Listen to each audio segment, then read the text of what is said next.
কাটা যেয়ে আমাকে সব শূন্য করে দিছে। আমাকে রক্ষা করে দয়া করুন সবাই।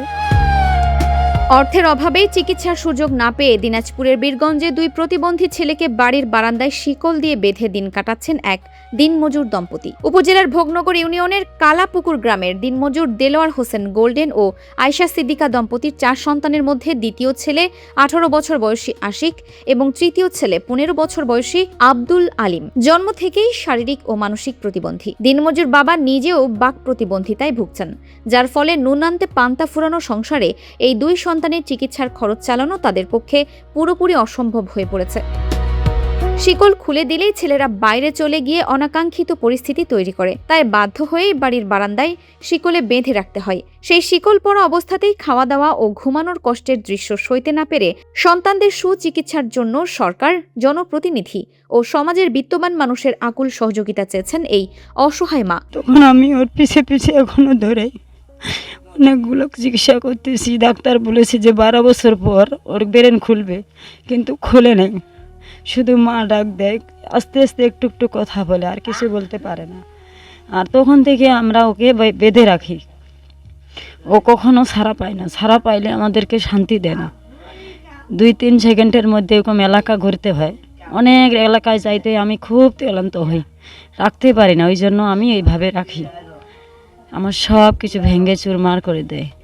এখন যত বড় হয়ে গেছে তখন আমার উপর অত্যাচার করতে পারি না। এই জন্য আমরা এরকম দুঃখিনী হয়ে আছি। কি করব, আমার সংসারে আমার স্বামী ছাড়া আর কেউ কর্মী নাই। আমি একটা, আর আমি আমার স্বামী, এগুলা ছোঁয়ার সন্তান তুই আমি বাইরে কাজ করি আর ওদের খাবার জোগাই।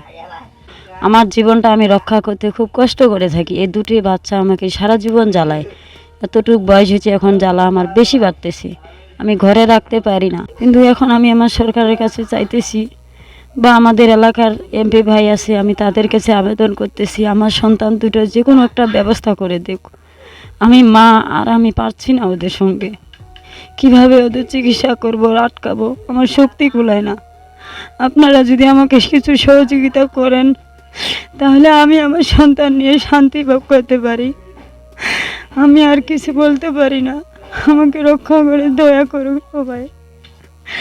এই যে দুটি বাচ্চা শিকল দিয়ে বেঁধে আছে এবং ছোটোবেলা থেকেই একই অবস্থা, তার মানসিক সমস্যা। এবং এই বোনটা, যে বোনটার বাচ্চা দুইটা, এই বাচ্চা দুইটা নিয়ে ও খুব কষ্টে থাকে এবং খুব কষ্টে দিন যাপন করে। এটা আমরা সবাই এলাকার মানুষ দেখি।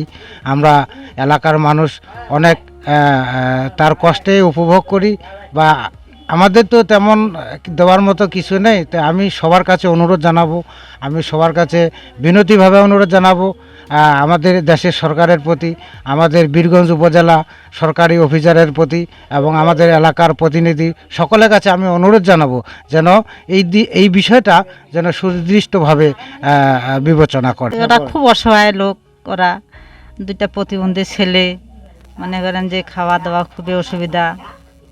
আমার ভাই, ওই যে ছেলেটার বাপ, ও প্রতিবন্ধী, মানে যে কথাবার্তা ঠিকমতো কথা বলতে পারে। আবার বাইরেই থাকে রাত্রিবেলা, দিনের বেলাও রাত্রে থাকে। ওরা খাওয়া দাওয়া অনেক কষ্টেই করে। একটাই ওদের বাবা আর কি, ওরাও প্রতিবন্ধী, নাক দিয়ে কথা বলে।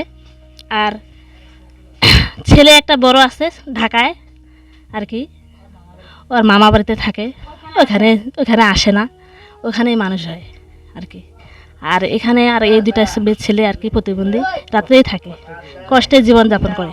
শিকল দিয়ে বান্ধে থয়ে বারে ছলাক থুয়া চালিতে থাকে, অসহায়, দৌড়াদৌড়ি করে ছাড়ি দিলে ওটা চালিত খানতে থাকে, চালিতে খাবার দেয়, চালিতে পেশাব পায়খানা করে।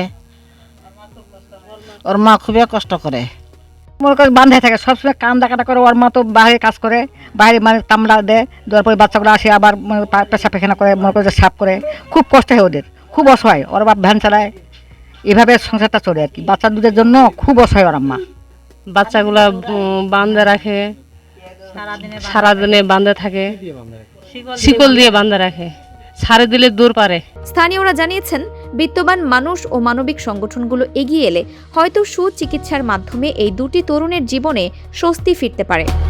ভিডিওটি ভালো লাগলে দয়া করে বেশি বেশি শেয়ার করে মানুষের কাছে পৌঁছে দেওয়ার আহ্বান জানাচ্ছি।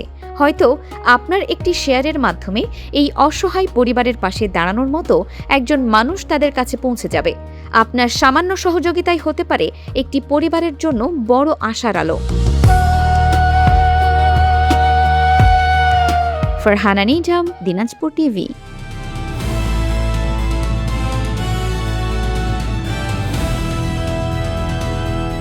দিনাজপুর টিভি মানুষের জীবনের কথা বলে।